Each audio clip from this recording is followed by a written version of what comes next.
نحمده ونصلي على رسوله الكريم اما بعد فاعوذ باللہ من الشیطان الرجیم بسم اللہ الرحمن الرحیم رب اشرح لی صدری ویسر لی امری واحلل عقدۃ من لسانی یفقہوا قولی رب زدنی علما۔ شروع اللہ کے پاک نام سے جو بڑا مہربان اور نہایت رحم کرنے والا ہے۔ پارہ نمبر 8۔ وَلَوْ أَنَّنَا نَزَّلْنَا إِلَيْهِمُ الْمَلَائِكَةَ وَكَلَّمَهُمُ الْمَوْتَى حَشَرْنَا عَلَيْهِمْ كُلَّ شَيْءٍ قُبُلًا مَا كَانُوا لِيُؤْمِنُوا إِلَّا أَن يَشَاءَ اللَّهُ وَلَكِنَّ أَكْثَرَهُمْ يَجْهَلُونَ۔ اور اگر ہم ان کے سامنے فرشتے نازل کرتے اور مردے بھی ان سے کلام کرتے اور ہر چیز ہم ان کے سامنے جمع کر لیتے، لیکن یہ پھر بھی ایمان نہ لاتے سوائے اس کے کہ جو اللہ کی مشیت ہو، لیکن اکثریت ان میں سے جہالت برتتی ہے۔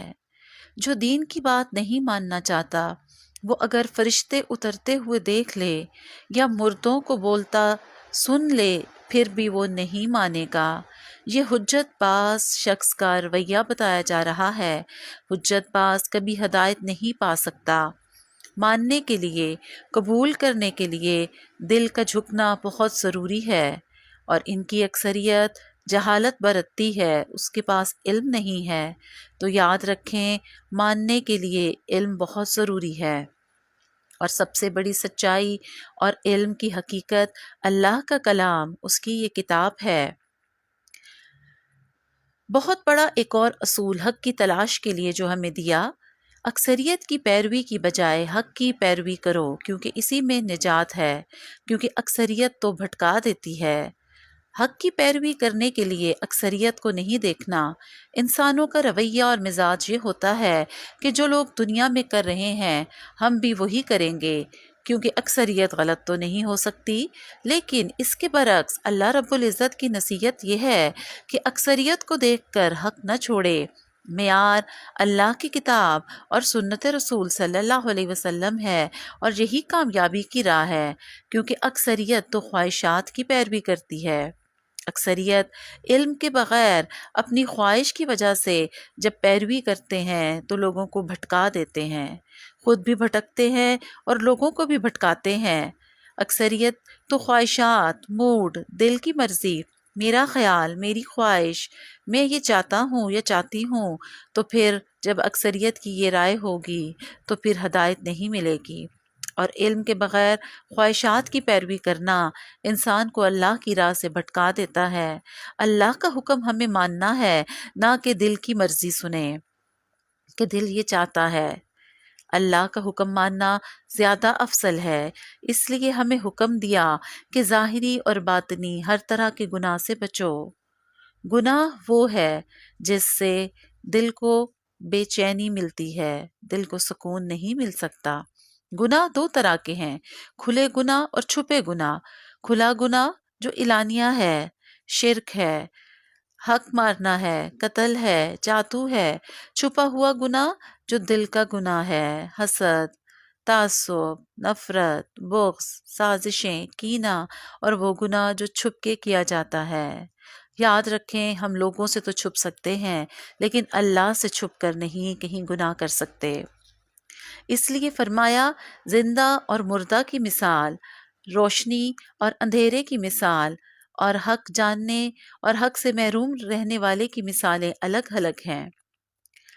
مردہ وہ ہے جس کا دل مردہ ہے، جو گناہوں میں ڈوبا ہے اتنا کہ دل سخت ہو گیا، اور زندہ وہ ہے جس کے دل کو روشنی ملی، نور ملا، اور اس روشنی میں اس نے ہدایت پائی، خود بھی راستہ دیکھا اور دوسروں کو بھی راستہ دکھایا۔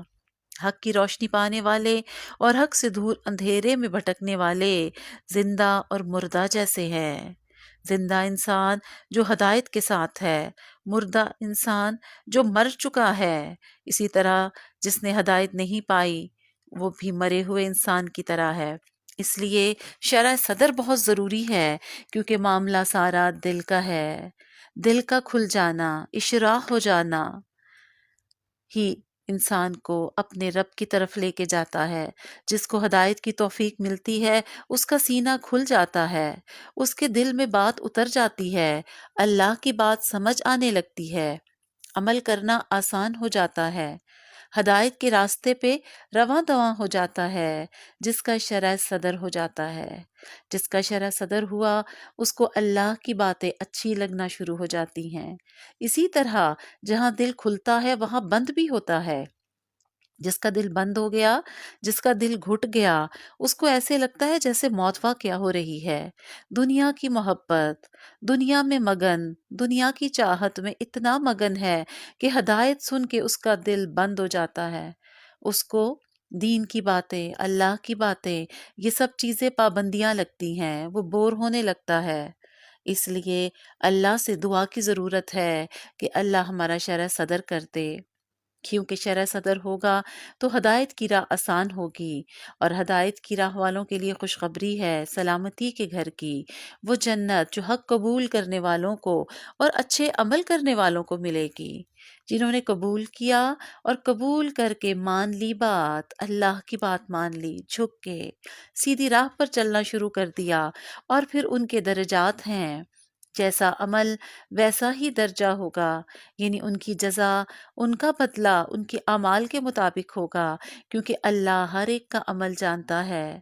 اللہ سب کے کاموں کو دیکھ رہا ہے، سب کے سامنے ہم کیا ہے اور اکیلے میں کیا ہے، روشنی میں کیسے ہے اور اندھیرے میں کیسے ہے، اللہ سب کو جانتا ہے۔ وہ اعمال کے مطابق جزا سزا دے گا۔ جیسے دنیا میں درجے ہیں، دنیا میں گریڈ ہیں، اسی طرح اللہ کے ہاں بھی درجے ہوں گے۔ مزید کچھ پابندیاں لگائیں، کچھ کام اعمال حرام کیے، کبیرہ گناہ میں ان کو شامل کیا، جن میں شرک، والدین سے بدسلوکی کو گناہ کبیرہ کہا، اور یہ ان گناہوں میں سے ہے جس کی سزا دنیا میں مل جاتی ہے۔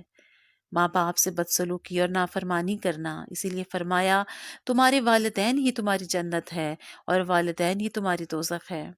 قتل اولاد، اولاد کو قتل کر دینا، چھپی کھلی بے حیائی منع کیا، وہ گناہ کی رغبت دلانے والے سارے کاموں کو حرام قرار دیا۔ قتل کرنا، کسی جان کا، یتیم کا مال ناحق کھانا، ناپ تول میں کمی کرنا، عدل نہ کرنا، وعدہ توڑ دینا، ملاوٹ کرنا، یہ سارے کام وہ ہیں جن سے آسمانوں سے پیغام آیا کہ یہ غلط کام ہے، ان سے رک جاؤ، ان کو کر کے تم کبھی کامیاب نہیں ہو سکتے، مالدار نہیں ہو سکتے۔ ایمان اور عمل کو لازم و ملزوم قرار دیا۔ جو ایمان لاتا ہے یعنی وہ بات مان لیتا ہے، جو بات مانتا ہے وہ عمل کرتا ہے، کیونکہ عمل ایمان میں ایمان کا ذریعہ بنتا ہے۔ ایمان اگر پھول ہے تو عمل اس کی خوشبو ہے۔ اللہ پاک نے فرقہ واریت اور فرقہ پرستی سے منع فرمایا۔ ان الذین فرقوا دینہم، وہ لوگ جنہوں نے اپنے دین کو ٹکڑے ٹکڑے کر ڈالا، فرقہ فرقہ کیا، اختلاف میں، دین میں اختلاف کرتے ہوئے فرقہ پرستی پر ابھارتے ہیں اور گروہوں میں بٹ گئے، ان کا نبی صلی اللہ علیہ وسلم سے کوئی تعلق نہیں ہے۔ آپ کا امتی ہونے کے لیے، آپ کی شفاعت پانے کے لیے، حوض کوثر پانے کے لیے آپ صلی اللہ علیہ وسلم کے طریقے کو عمل میں لانا ضروری ہے۔ اپنی مرضی کا دین بنانا، جس نے بنا لیا اس کا اس آیت کے مطابق آپ صلی اللہ علیہ وسلم سے کوئی تعلق نہ ہوگا۔ ان الذین فرقوا دینہم وکانوا شیعا لست منہم فی شیء، ان کا آپ سے کوئی معاملہ نہیں ہوگا جنہوں نے دین کو فرقہ فرقہ اور گروہوں میں بانٹ دیا۔ نیکی اور برائی کا بدلہ اللہ کے ہاں رکھا گیا، لیکن نیکی کا اجر 10 گنا بڑھا دیا، اور برائی کا بدلہ ویسا ہی ہے۔ اللہ کی رحمت اور محبت، ایک نیکی 10 گنا اجر، ایک برائی تو ایک ہی بدلہ ہے۔ صراط مستقیم کا راستہ واضح کر دیا، یہ دین قیم ہے، وہ سیدھا راستہ جو ابراہیم علیہ السلام نے بھی بتایا، ہر طرح کے شرک سے پاک، اللہ کی طرف یکسو ہو کر، ہر طرح کے شرک سے بیزار ہو کے، اور فرمایا ان صلاتی و نسکی و محیایا و مماتی للہ رب العالمین، میری نماز، میری عبادت، میرا جینا، میرا مرنا سب اللہ رب العالمین کے لیے ہے۔ عبادات اور معاملات صرف اللہ کے لیے، کوئی شرک نہیں۔ مکمل فرما برداری، مکمل فرما برداری۔ سورۃ الاعراف مکی صورت ہے۔ سورۃ الاعراف میں بھی عقیدے کی اصلاح کی گئی، کیونکہ عقیدہ بنیاد ہے اعمال کی درستگی کی اور اچھے اعمال کی بنیاد ہے۔ کتاب کا مقصد بتایا، کتاب کا نزول بار بار پڑھنا تاکہ یاد دہانی رہے۔ ایک دفعہ پڑھ لینا کافی نہیں، بار بار یاد دہانی، کیونکہ انسان بھول جاتا ہے۔ دعوت و تبلیغ اور پیروی کے لیے، تاکہ اللہ کے علاوہ دیگر لوگوں کی پیروی سے باز آ جائے۔ اور پھر ایمان کے ساتھ عمل، اور عمل کے لیے کیا بتایا؟ میزان ہوگا، وزن ہوگا۔ جن کی نیکیاں زیادہ ہوئیں ان کے پلڑے بھاری ہوں گے، اور جن کی برائیاں زیادہ ہوئیں تو ان کا معاملہ اس کے برعکس ہوگا۔ نیکی کا بھی وزن اور برائی کا بھی وزن ہوگا۔ اعمال تولے جائیں گے، اور وزن نیتوں کے اخلاص کے ساتھ کم یا زیادہ ہوگا۔ اعمال گنے نہیں جائیں گے بلکہ وزن کیا جائے گا۔ لہٰذا اپنا جائزہ خود لینے کی ضرورت ہے کہ ہم نے اپنی زندگی کن کاموں میں گزار دی، کون سا پلڑا بھاری ہے اور کون سا ہلکا ہے۔ سب سے زیادہ رکاوٹ کی وجہ شیطان کا انکار اور اس کا تکبر اور اس کی پوری سازشیں، جس سے وہ انسان کو اللہ کے طرف بڑھنے سے روکتا ہے۔ قصہ آدم کا ذکر۔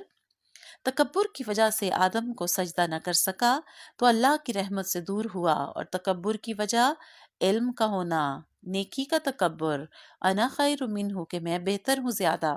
شیطان نے چیلنج کیا بنی آدم کو سیدھی راستے سے بھٹکانے کا، کہ سیدھی راہ سے میں بھٹکا کر رہوں گا، اس کے آگے پیچھے دائیں بائیں کہیں سے بھی آ کر اس کی نیکی کے ہر کام میں رکاوٹ ڈالے گا۔ شیطانی رویہ، تکبر، ہٹ دھرمی، ناشکرا پن، حجت بازی، دوسروں کو الزام دینا، اپنی غلطی خود کرنا لیکن دوسروں کو بلیم کرنا، دوسروں کو نیکی کی راہ میں آنے سے روکنا، یہ تمام شیطانی رویے ہیں۔ یہ شیطان نے سب حجتیں کی، اپنی غلطی کی اور دوسروں پہ ڈال دی۔ آگے پیچھے دائیں بائیں سے حملہ کرنا، آگے دنیا خوبصورت بنا کے دکھائی، پیچھے آخرت کو ہی بھول گیا، نیکیوں کو ریاکاری میں اور برائیوں کو خوشنما، چاروں طرف سے سخت امتحان، لیکن اوپر اور نیچے کی راہ۔ اوپر دعا، رب سے دعا کی تو ہدایت مل گئی، اور سجدہ کیا تو رب کا قرب مل گیا۔ وہی سجدہ نہ کر کے جو وہ مردود کہلایا، اور سجدہ کر کے اللہ کا قرب پانا انسان کو اللہ کی نظر میں عزت و شرف عطا کرتا ہے۔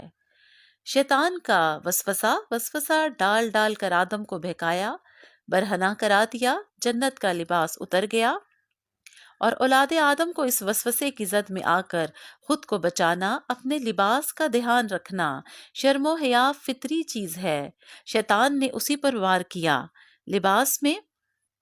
لباس کا چھن جانا، لباس جیسے ہی چھنا تو فوراً اللہ سے دعا کی، توبہ کی، ربنا ظلمنا انفسنا وان لم تغفر لنا وترحمنا لنکونن من الخاسرین۔ اللہ ہم نے ظلم کیا۔ کیا ظلم تھا؟ بات نہیں مانی، ایک بات، صرف ایک بات نہیں مانی تھی، اور اس پہ فوراً توبہ کر لی۔ یہ ہے آدمیت اور رویہ کہ فوراً معافی مانگ لی۔ شیطان نے تکبر کیا، ہٹ دھرمی آدم نے، اور جو آدم کی پیروی کرتا ہے وہ بھی توبہ اور فوراً معافی مانگ لیتا ہے۔ اللہ ہمیں معاف کر دے، ہم پہ رحم فرما، اگر تو نے رحم نہ کیا تو ہم خسارے میں چلے جائیں گے، ہمارا نقصان ہو جائے گا۔ تو اللہ نے توبہ قبول کر لی، اللہ نے معاف کر دیا۔ اسی لیے لباس کے بارے میں مزید احکامات نازل کیے۔ لباس جو زینت کا ذریعہ ہے، خوبصورتی کا ذریعہ ہے، اور ستر پوشی کا ذریعہ ہے۔ دوسرا مقصد حیا کا ذریعہ بتایا۔ لباس حیا والا ہو، پہن کر تکبر نہ ہو، پہن کر شکر گزاری ہو، دکھاوا نہ ہو، اور ستر پوشی خاص طور پر جس مقصد کے لیے اللہ نے بنانے اور پہننے کا حکم دیا، اسی کو پورا کرنا اس کے مقصد کی تکمیل ہے۔ اور شیطان نے جو وار کیا تھا وہ لباس ہر پر ہی کیا۔ اسراف سے بچنے کا حکم دیا، کھانا اور پینا منع نہیں، زیب و زینت بھی منع نہیں، لیکن اعتدال کے ساتھ۔ اعتدال کے ساتھ، اسراف منع ہے۔ کھاؤ پیو پہنو مگر اسراف نہیں کرنا، یہ اللہ کو پسند نہیں ہے۔ بے حیائی، فواہش کے کھلے اور چھپے سب کام حرام ہے۔ خواہ فحش کلام ہو یا فحش حرکات ہو، اس سے اپنے آپ کو بچانا ہے، کیونکہ یہ وہ اعمال ہیں جو نیکیوں کو بھی کھا جاتے ہیں۔ جس نے اللہ کی آیات کا انکار کیا اور تکبر کیا، دو باتوں کا ذکر ہے، اللہ کی آیات کا جھٹلانا اور تکبر کرنا، اس ایسے شخص کے لیے جنت میں داخلہ محال ہے۔ اس کے لیے جنت میں داخل ہونا اتنا ناممکن ہے جیسے سوئی کے ناکے سے اونٹ کا گزرنا۔ ایسے لوگوں کا اوڑھنا بچھونا جہنم ہوگی۔ ان کے اعمال کی سزا کیا جرم تھا؟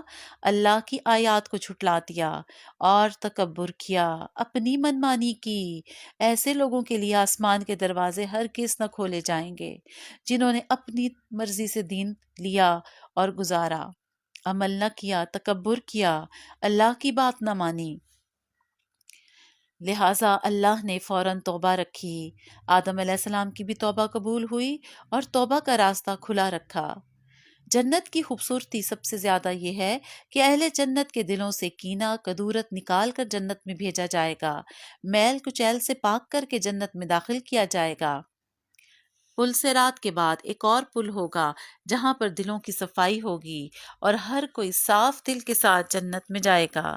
اصحاب اعراف کا واقعہ بیان ہوتا ہے، یہ وہ لوگ ہوں گے جو ایک دیوار پر روک لیے جائیں گے، جن کا نتیجہ ابھی لیٹر آن ہوگا۔ فیصلے کے منتظر وہ لوگ جن کے نیک اعمال اور برائیاں برابر ہو جائیں گے۔ الانتظار اشد من الموت، لیکن انتظار تو موت سے بھی زیادہ شدید ہوتا ہے۔ اللہ کا بلاغ انصاف، نیکیاں اور برائیاں جب تولی تو برابر ہو گئیں، نہ جنت اور نہ جہنم، درمیان میں روک لیا گیا، اور منتظر ہوں گے اللہ کی رحمت سے، لیکن جب جہنم کو دیکھیں گے تو خوف کھا رہے ہوں گے۔ اللہ نے کچھ دعا کے آداب سکھائے۔ بادشاہ رب العالمین سے مانگنے کے لیے عاجزی، انکساری بہت ضروری ہے۔ انکساری سے مانگا جائے، خوف اور امید کے ساتھ رب کو پکارا جائے۔